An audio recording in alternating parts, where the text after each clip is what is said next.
Uh, all right. What are we recapping now? It's Oh AEW yeah, Double or we're Nothing, doing right? AEW Double or Nothing. Yeah. Yeah, baby. Well, all I could say is, Lou, I got inspired this past Sunday Really? because I Wow. know that when we're doing TFS pod predictions in the future, and I'm in the retirement home, I'm gonna win every single match and every single predictions contest, even when I shouldn't, because that's just how it is nowadays. The older What do you you mean? get, the older you get, the more you win. That's how it is, right, Adam? Adam Copeland, huh? Huh? Yeah, yeah. That's exactly how it Oh, is. That's oh exactly how it God. is. Hit Dang. the damn music.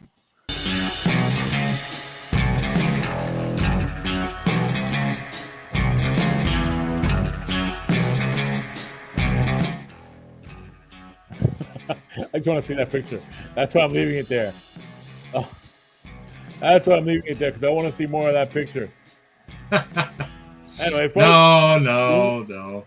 welcome to TFS Pod, otherwise known as 24/7 Podcast. This is 24/7 Lou, and that's Rickard saying I'm still not old enough to get my AARP benefits, and thus I'm not old enough to be the TFS Power World Champion. Apparently. whoa, whoa, whoa, whoa, and that's So, yeah, the one-man band that, damn, somebody came out for blood, and I'm not talking about Brood Edge over here. all right, folks. Welcome to TFS Pod. This is God. a wrestling podcast home of super fans slapping each other with the facts, opinions, and wait for it, Roman Reigns. Wait for it. Predictions. Also, the wonderful home of Goldie right there. There's Goldie, one and Goldie. Yep. only. Right in the Your senior girlfriend's favorite center. show. Your girlfriend's favorite show, your neighbor's favorite show, your dog's favorite show. So there Where you do go, you keep it, folks. Lou? The rec room, the right next to your pills. My pills. Get out of here. Don't hate. Don't hate. Oh, is it by the false teeth? Negative, negative. No, it's next to the Rolaids Relief. Oh my god! Damn! I thought I was hitting zingers. Does Rolaids still even exist? In this You know what? episode, we'll be We're not talking even about names, AW's Double or Nothing. We're going to recap of what we saw, what we should have seen, and here's the best part of all this the travesties that happened that night. Nah, Yeah. come on, Yeah. come on. There were a few. All right, the one-man band. Cue us that line that, especially this guy right here, loves. Mhm. Hold on, give me a second. Let me get my inhaler. Hard to get the scoreboard. Damn. As the youngest person here, I am inclined to bring some youthful energy here. So this scoreboard today is brought to you by the hashtag Bring 3MB Back movement. Bring back 3MB. That's right. Drew McIntyre, Jinder Mahal, Heath Slater. Stop it, sound guy. Before we unload our next musical piece on you, which is called One Head and Three Fists. And pull a Shelton Benjamin. Anyways, the scoreboard. Here we go. In first place after getting the 2 points at Double or Nothing. Put it up there. Double crouch here. Who once again is the first to hit double digits for the year. What a surprise, huh? Yes. I Just swear, like who is writing the script? I have no Me. clue, man. Anyways, behind him and possibly Look at still that. It only Yeah. took me half the year to get back on top. uh-huh. Behind him immediately, just 1 point away. Oh. Main event Jeff at 9 points with a very impressive rookie year. Yes. Not rookie year, second year. Oh. Yeah. I It's don't been a know. while. I don't know. There's 3 chairs in the room. We might have to lose one. Rick Hard. Whoa! Who's going to mention the scoreboard if not me? Oh. That said, behind Jeff, we have a tie, and that gap is growing. And it is between myself. There you go. Look at that sad face. And the one-man band, and we are both at 7 points. Woo! Still alive. Still alive. Yep. Yeah. We're still there. We're still in there. There's still, No. there's still a handful of They're right. there. They're right. The woman band's still alive. See, that's why woman band gets this one. But for you, right. Okay. That said, behind us we have, and I can't believe how close this is. Osama bin Diesel at 5 points. No, that's respectable. Come on, sound guy. All right. Okay. And then behind him, it's the randomizer at 2 points. 2.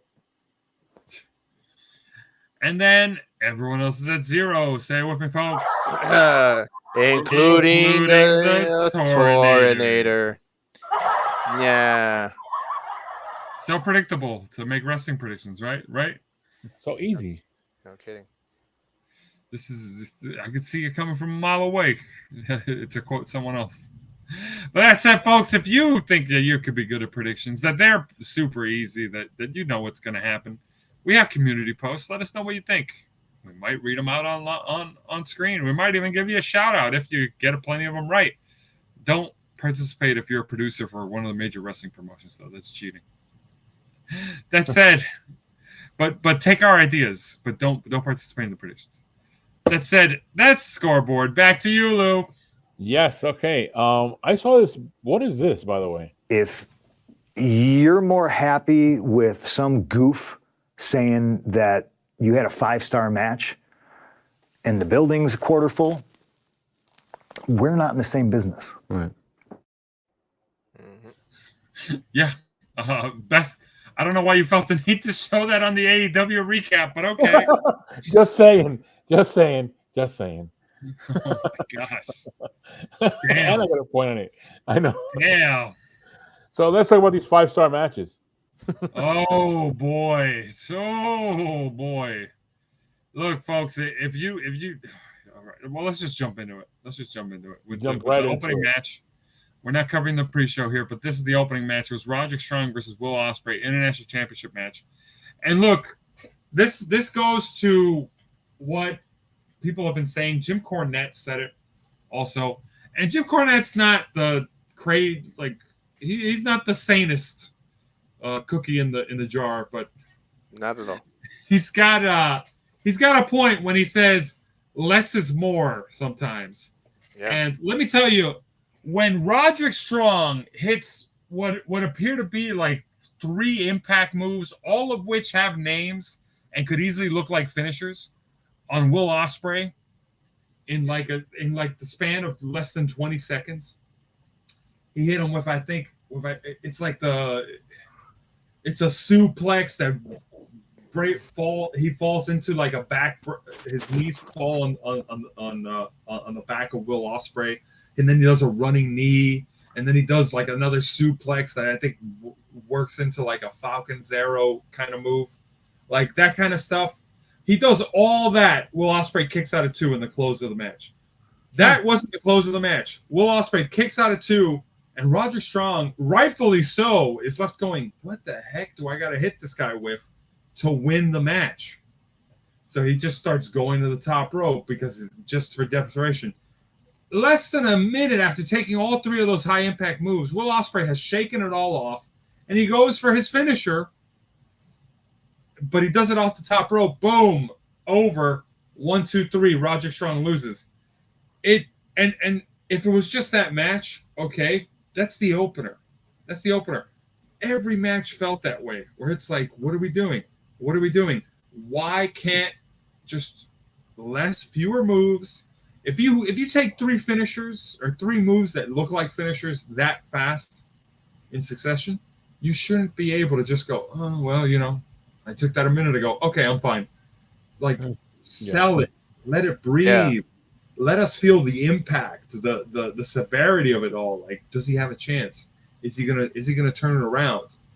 And I think it all compounds together. There's more on this later, but AEW stacks their card with a lot of matches, and then because of that, because of the entrances, because of all the chicanery and all that other stuff.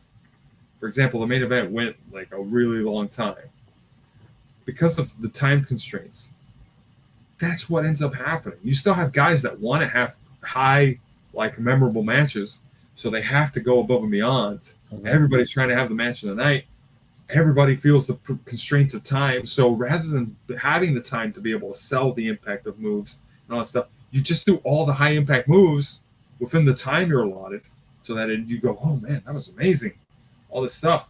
But you're just wearing your guys out. Right. And worst of all, you leave your guys going, man, like, why did one finisher put one guy down, but the other guy hits 3 and it doesn't do anything to him almost? You know? That's my complaint. Otherwise, Will Ospreay, no complaints with their work ethic. I like that they bring the intensity.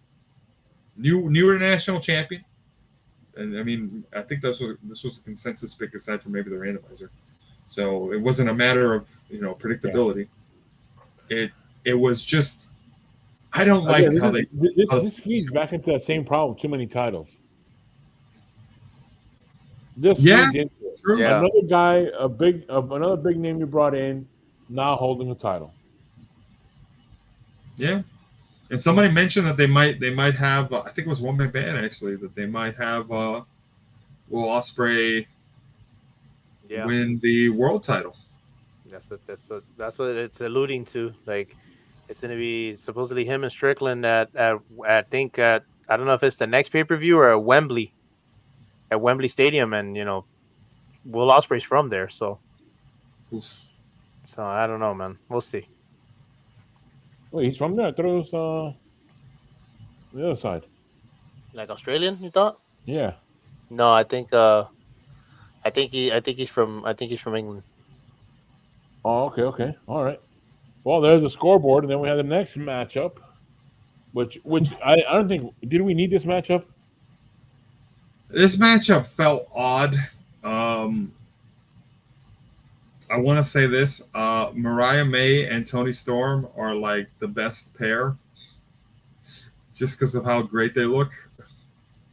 That was the main thing. I was like, man, Mariah May is really hot. That was the main thing I was thinking through. Oh, I always think she looks like Tiffany Stratton. Yeah, a little bit. I can see it. A little bit. Yeah, you know what? Yeah, I can see it too. Serena Deeb does good ring work. I'm not gonna knock at either one of them in this match. They kind of did a little bit of alluding to how Mariah May might become the only manager for Toni Storm, because Mariah May was teasing throwing in the towel when Serena Deeb had I think it was a single leg Boston Crab or something. Mm-hmm. And that was what Mariah May tapped out to because of the pain. So Mariah May was like, oh man, we should throw in the towel. Luther was the one that pulled the towel from her hands. Was like, no, don't throw it in. And then Toni Storm managed to escape, got out of the ring, saw Luther had the towel, and accused him of trying to take the match from her. So she threw the towel into the crowd and scolded Luther. And was like, you were going to cost me my championship. How dare you? and then finally, Toni Storm ended up getting the win off of I don't remember, but I think it was like Serena Deeb got caught on the ropes or the turnbuckle or something, took a hard fall on the turnbuckle, and Toni Storm got the win. Again, Toni Storm took finishers and still kicked out. So it was like, what are you doing? But it wasn't as extreme as the first match, but there was a bit of that again. So yeah. Either way, that was the score. Yeah, I from what I was seeing, a lot of people were saying that there was a definitely like a clash of pace between them that one looked noticeably slower than the other, and it was like it was messing the pacing up quite a bit. And a lot of people complained saying that like it was like mismatched at this point. All right. Well, the scoreboard there wasn't mismatched because Randomizer had a 1 point finally on the second night, getting his first point. While we all also got 2 props points. to Mariah May, you doing that amazing move that I would totally be willing to take, the wrestling move of just rubbing your tits on your opponent's face. Oh, do it to me. From specifically her, I'll be okay with that. All right, our next matchup, which was a big surprise. Oh, this is the match that cost by the way, everybody a perfect score. By the way, that is incorrect. The winner is Orange Cassidy, not Trent Beretta. That's a mistake on the screen. Yeah, That's what we wish happened. yeah, that's what I wish happened. Ciampa, well, considering how all the other matches turned out, I'm glad because this meant Lou didn't get a perfect score. Oh, I would have had 3. Yeah. You would be behind by how many? I'm okay with that. How many would you be behind by? We would be behind by 4 points by that point. Yeah, that would be a problem. That would be too much. That would be a problem. But much like everybody else, the possibility of a perfect score did what Trent Beretta did after this match and said, "Nope, that's it. I'm out of here. I'm done." Left the building. Left the building. Nobody was getting a perfect score after that result. Boo. All right, next matchup. Oh, this match. Oh, boy. Woo. Okay, so I want to point out that this match had some fun spots up until one point in the match where my suspension of disbelief was immediately killed. But we'll work our way towards that. There were parts of the match where everybody got a kendo stick.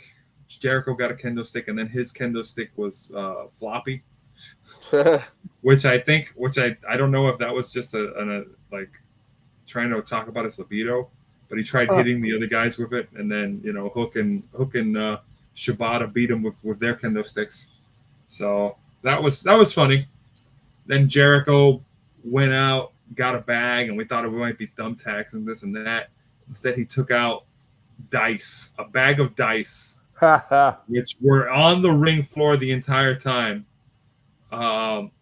That said, Mini randomizer. Jericho, his age is definitely showing. He is, he's out of shape, dude. He is super out of shape, and I mean, it was a fun match, and then everything got ruined. And here's what happens: there's a spot in the match. Shibata's setting up a table. Audrey Edwards, who is the Aubrey Edwards referee, walks up to Shibata and says very audibly, "Come on, Shibata, 7 minutes." Oh, that's the time cue. And sure enough, 7 minutes after I heard that, boom, that's when the match ended. Oh, when that happens in wrestling, it's very unfortunate because you've basically just said for the next however many minutes you just said, you know the finish ain't coming. So it takes away the unpredictability of it. Yeah. And there were spots that otherwise would have had more impact had I not heard that. But once you hear it, it takes me right out of it. I'm like, oh, great. I just found out the next 7 minutes don't matter up until the very end. Yeah, so, exactly. Wow. That sucks. Oh, all right. That was my main complaint. But yep, Jericho got the win. All right, 3, and a 2 back there. Next matchup. This was a make or break, wasn't it? Moxley versus Konosuke Takeshita. Takeshita. Now, this was a make or break for who? For me and Jeff. Yep. This was the match that basically decided whether or not there would be a distinct winner. And I had called it. I'm going to say before, my sources were telling me go with John Moxley. You went Moxley. The because one-man of band a went future Moxley. match. And normally you would say that Takeshita would have won, but No. no, I mean to get a shot at a title. That's what it was. Oh, It wasn't I for mean, the title. It was to get a shot at a title. I had I had a pretty good feeling that Moxley was going to win because especially being the NJPW champion, Mm-hmm. NJPW has a lot of politics when it comes to the title, the main title. They're not going to want to drop it at a show that's not theirs. Yeah. Okay. It's just not going to happen. Like, Well, remember, this wasn't for a title. This was to have a shot at the title. oh, well, okay. So he could have won and would have had a shot at the title, but now he doesn't. So yeah, that's how. Yeah, that was odd. It was a weird stipulation, but I guess because, like you said, they don't want. How you gonna title change of your champion on another show? Yeah, bro. Look. Most of the American audience saw this match and they said Takeshita. Who in the hell is that? Some mid-carder? That's exactly what happens. All right, so the scoreboard now. Took main event Jeff out of the way. Yes. And me. And Ricard. Yes. So now between the one-man band and myself. This match is an easy match. We know what happened here. Oh, God. No. Look, it was bad enough when Jericho won because that basically established the all elderly winners moment. But when Adam Copeland won this match, and I want to point this out, Adam Copeland won this match in the most ridiculous way imaginable. Here we go. So on top of the fact that he's already facing somebody younger than him, he's TNT champion. He's facing Malachi Black. Malachi Black, I believe he hasn't held a singles title since arriving in AEW. Yeah. This could have been his moment. He could have gotten over going up against a guy who doesn't need the laurels anymore. But what did Copeland do? First off, they managed to get out of the cage. And Adam Copeland's, fighting Malachi Black on the outside. And it reaches a point where they're both like beat up, both slowly getting up. And then House of Black shows up. Oh my gosh. It's Brody King and Buddy Matthews. Oh, sorry, man. Lucky Matthews.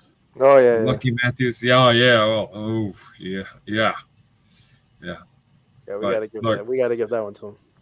Yeah.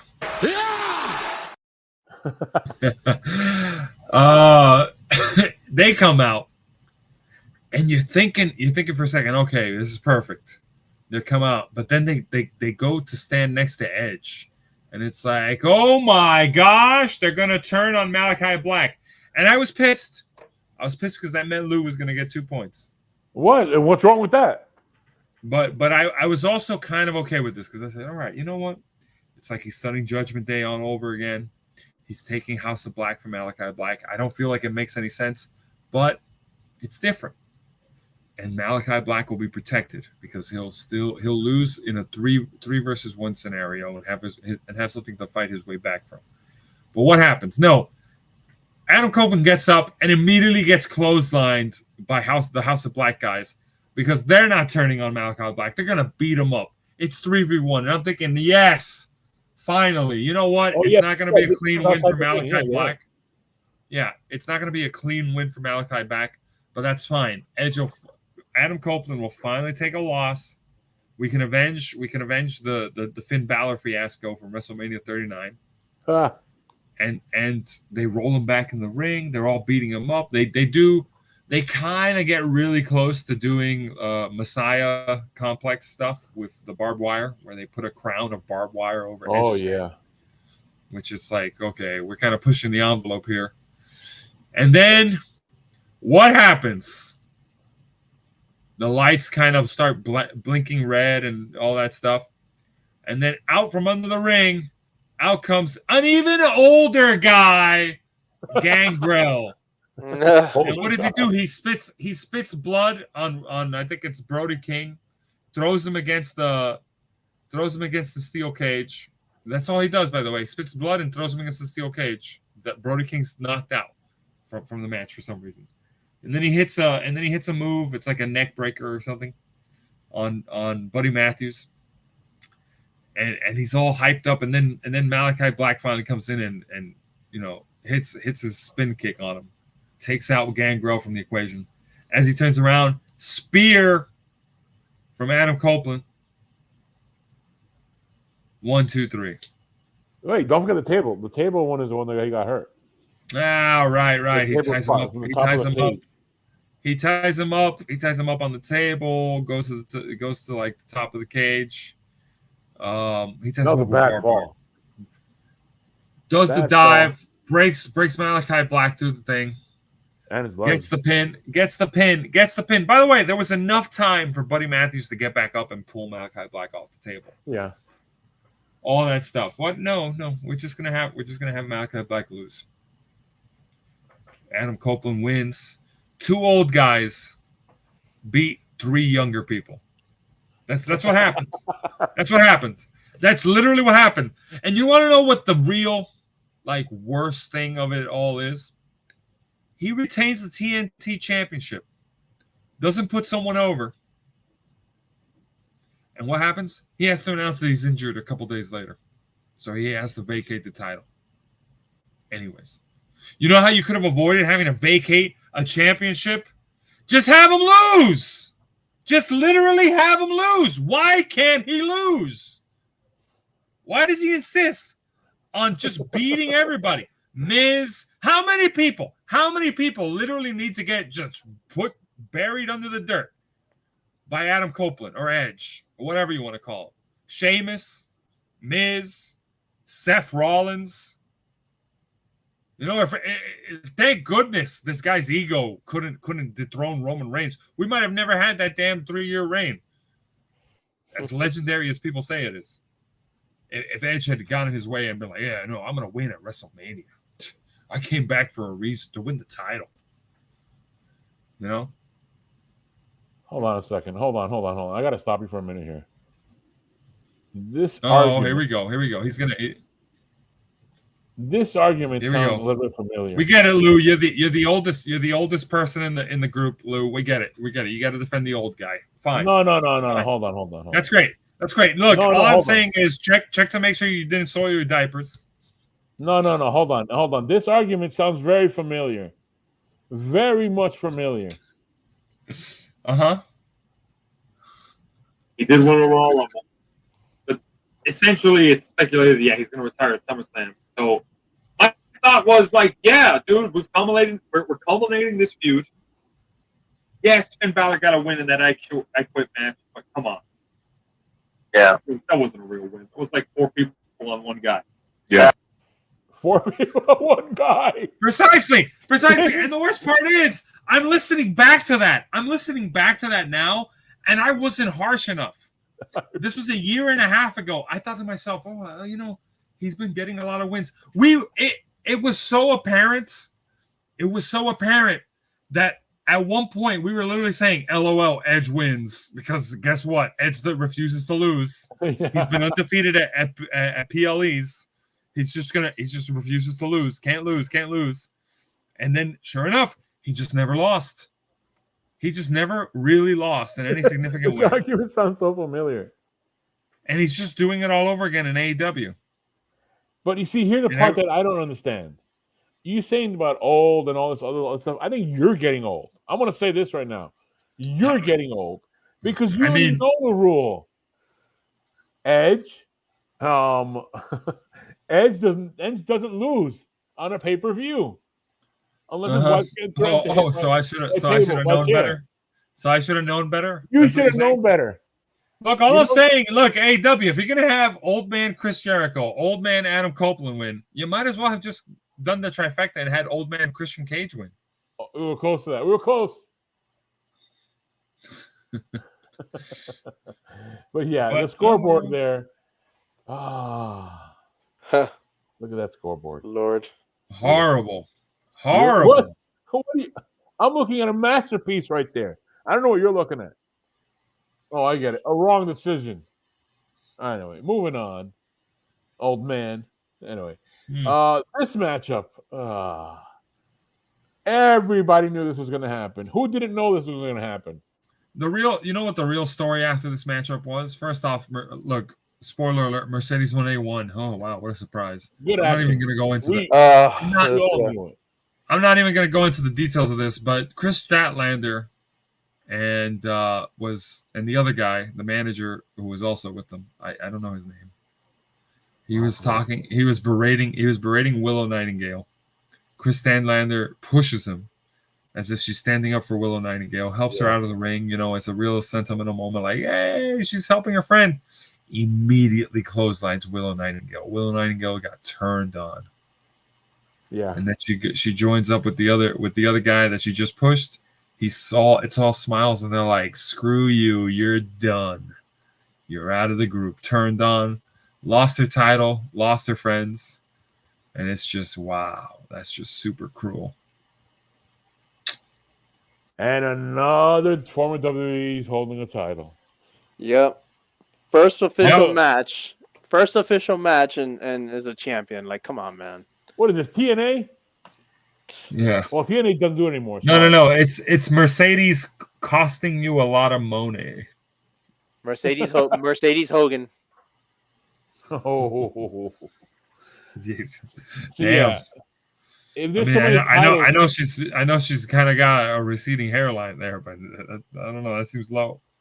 No, I'm not even talking about because of that. That doesn't work for me, sister. I don't know. With so many titles around, how many jobbers do you have walking around? How many times do you got to beat these jobbers? You got to have jobbers out there. Hey, Ricard, have you thought about joining AEW? Oh my God. Look. What sucks? Yeah. Okay. Go ahead. What sucks? What sucks? Aside from AEW, what sucks? Well, yeah, but it sucks because it diminishes Willow. You know, who, you know, is a fan favorite. You know, like people like her. Like they're behind her. And not only that, she became a transitional champion. Yeah, that's what I'm saying. Like that's the worst part about it. She became a transitional champion, and basically the female version of Cody Rhodes happened here. Like in this case, she won the title instead of Cody winning the Rumble, and then literally a new person comes in and like, oh, I want this, and so this person I'm a contender. Yeah, I'm a contender now, and she has to basically bow and be like, okay, cool, you know, I don't want to ruffle feathers because I want to keep my job, you know, and so basically they steamrolled her just because Monet is the shiny new toy. And you could have built a story with this. Now you're building a story with Statlander. Right. So they basically in a sense have kind of like pushed Willow to the side now. Yeah. It's like, why? Like, why'd you do that to her? Like, now you basically undermined her now, and that's that. Like, it destroyed everything. Like, great job, you know. So it's like I said, AEW is they're too much about blowing their load instead of like edging and getting the rhythm right, you know. Well, they got something right with. We didn't mention it earlier, but in the pre-show, MJF coming back. Oh yeah, no, he's that's great, but MJF coming back. MJF coming back to kick Adam Cole in the balls. That was great. That was the highlight. I think part of the highlight of the show. Yeah, that was great. Yep. Next, So okay, the score. I wish I could do the loose title ring. Whoa! Damn. I know, right? Not to you, Lou. Not to you, Lou. To your title ring. Just kick it in the balls. Oh, it's not me. Oh, okay, thank you. Yeah, right. Yeah. I heard it, but still, it was like, ooh, that's harsh. So look at this beautiful picture right here. All right, let's go. All right, but not the last matchup of the night, which was, later on. This is the match. This is the match that AEW, the head booker said, "Party's over, Grandpa." Huh. 'Cause Well, let's just They said jump right old through man it. Christian. Old man Christian brought his whole crew out. He had Nick Wayne. He had Luchasaurus. He had Mother Wayne out there. The numbers All of game. them The were numbers there. game. He brought the whole crew out there. The whole everybody was out there, and you thinking to yourself, "Oh, here we go. Another old guy's gonna win." Nope. They got kicked out after Prince Nana got kicked out Yeah. first. So they thought, "Oh man, the numbers game are really gonna play a factor." But then all the other guys got kicked out, leaving Christian by himself. And then House Call takes out Christian. Yep. I think he got hit with like 2 of them or something. Either way, typical fashion, AEW needs to have Christian get lose to multiple finishers. Huh. So, Well, again, this is the case where I didn't want Christian to win. So I'm glad. I know in the past there's other matches where I didn't want Christian to win. This isn't one of those. I'm glad that Strickland won. But who knows what the future lies for Strickland with the title. So let's just move on to this one. I'll tell you one thing about where Strickland's future lies. The numbers don't lie, and they spell disaster for you. Another beautiful picture over here. Gosh, this The match. Stadium Stampede. Oh, sorry. Oh Anarchy in the Arena. man, this match. By the way, I have to say this. I always thank you. Thank you for calling it Anarchy in the Arena. Even though you went outside, which kind of a little bit lied there. You almost were in the street. It was almost a street fight. But it was Anarchy in the Arena. It was crazy. We gotta break down this match because this match was wild. And I'll hand it to AEW. If they ever make a box set with all these matches, the Anarchy in the Arena, Stadium Stampede, all those matches, I would get that. I would get that DVD box set. Yeah, I'll buy it for you on WWE.com in about 10 years. oh my God. When they own all of it. Yeah, probably. Oh, bro. But this match, all right. First, let's point out how Darby Allin was the last one to come out. So when he came out, the brawl ensued, and then his music kept playing. And Oh, that was funny. One of the Jackson brothers, I believe it was Nick, says, "Hey, turn that music off and play our new theme song." So they start playing that new theme song. And then Bryan Danielson wrestles the mic back to away from the Jacksons. And he says, "Turn that crap off and play the greatest wrestling music ever." Oh, I heard. And then they played the final countdown while the brawl just happened. Yeah. I heard actually like one of the moments that but like Darby Allin is getting ready to do the coffin drop or something, and they said, "It's the final count," and he jumps right at that moment. And it's like perfect. That's what I heard. Yeah, it was wonderful. And then obviously the one of the Jackson brothers grabs the mic again and says, "Hey, turn that off! Do you realize how much we have to pay in royalties every minute it plays? This is supposedly We're on a budget." He said like we have to pay $200,000 for every something like that. That was pretty good. That was good, man.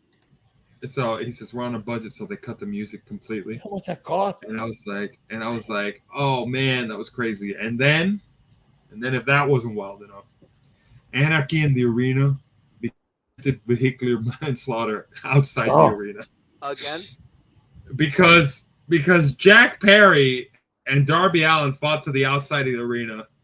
There was it's implied that Darby Allin was thrown into a pile of like debris with all the pallets and stuff and trash. And then Jack Perry drove a truck into the pile of garbage to the point where he was knocked out from the crash. Now, I want to point out that these matches have this thing where you really struggle with believing that you're watching an actual fight and all this stuff. And I say this only because whenever they do this in these matches, there's always like 2 guys, one from each team, that go far out of the arena away from where everybody else is fighting. They're fighting each other outside by themselves. And whenever there's points like that where one of them's clearly knocked out or just got run over by a truck or something like that, why wouldn't the other guy pin him right then and there? There's a ref with them. Get the pin. The match is over. Everybody who's fighting still in the arena just has to be told, hey, match is over. You guys lost. No matter what happened. It never happens. Nope. I get it. That would make for a terrible finish. But it's one of those things where it's like, wow, like he just took him out with a truck. Like why wouldn't he go for the pin? Either way. Let's move it along there because also too we had Tony Khan was grabbed from by Jack Perry on his way back. Jack Perry on his way back grabbed Tony Khan. Yeah. He was taking Tony Khan out. He was taking Tony Khan out to the stage area, and then he got flamethrowered by Darby Allin, like just burned. Yeah, that was crazy. And Darby Allin, the Jackson brothers, the Young Bucks had to spray Darby Allin down with the fire extinguisher to get him to stop flamethrowering Jack Perry. Tony Khan rolls all the way down the ramp and back to the backstage area. Rolls all the way down to the ramp. How does that work? He rolls all the way down the ramp and then back to the backstage area? What? You didn't see the video? The fan video? No, I didn't. There's a fan video where Tony Khan looks so bad rolling down the stage. Because like kind of like when he came out there, he was thrown, and then he started rolling, but like he just kept on rolling really awkwardly. and then he got up and ran to the backstage to his spot. Wow, couldn't even sell it. Unbelievable. Yeah, well, yeah. I mean, so then this match had the shoes with the thumbtacks at the bottom. Darby Allin getting hung upside down. Exploding chair. And taking the exploding chair, the double super kicks with the thumbtack shoes from the Young Bucks. Yeah. The finishers. And I don't know what deal they got, but they had new shoes. They were saying were going to be in stores. Reeboks, I think. Yeah, the pump. Yeah. Yeah. They brought it back. Yeah, they're wearing it, and they said they're going to be in stores now. The Nick Jackson, whatever, or the. That's right. You too can look like a douchebag. So yeah, the Elite win this one. The Elite got the win. Nobody turned. It was just straight up. I thought somebody turned, or at least Kenny Omega come out and help out or something. I don't know, but none of that happened. I honestly thought Tony Khan would just accept that he's a dweeb and become a heel. Wait, where did I see that a table thing didn't work out right, and the table didn't break? Oh, the triple threat match. The triple threat match? Yep. Oh, okay. I thought I saw something here where a table kind of like. I didn't want to talk about that because it was like it happened, but they made it a point to have Jericho get thrown to the table again just to break it. Oh. So that I didn't talk about that, but we didn't have any table spots in this thing. But let's remember, folks. There is absolutely no need for a table in a wrestling match, ever. Or a stapler gun, if you ask Moose. That's what I say. There's definitely not a reason for a stapler gun. Ask Moose. All right, so yes, and here I was with 8 points, taking the victory, taking 2 points with me. Come on, giving a staple gun to the nuts to main event Jeff, and taking the lead. So now he crowned me. Wow. This is where it goes, huh? Yeah, I guess so. There I am. 10 points. Double digits. What a horrible way to close out the month of May. Yeah, no kidding. No, it wasn't. Why do you guys keep on saying that? And why is Osama bin Diesel at 4 points? He's at 5. Oh, yeah. Sorry about that. I gotta adjust. No respect for the Diesel. You see, Lou? Right now he's looking at this going. Okay, fine. I'm cool. I'm fine. I'm sorry. I just have double his points, so that's why I'm not even looking at that. Ooh. But now, time for my victory speech. I want to thank everyone at AEW for letting me win this one. I want to thank Main Event Jeff. The people at the nursing home. Okay. I want to thank you two guys, 007, double seven there. Because you guys holding that lead there, holding the back. All right, that's a wrap.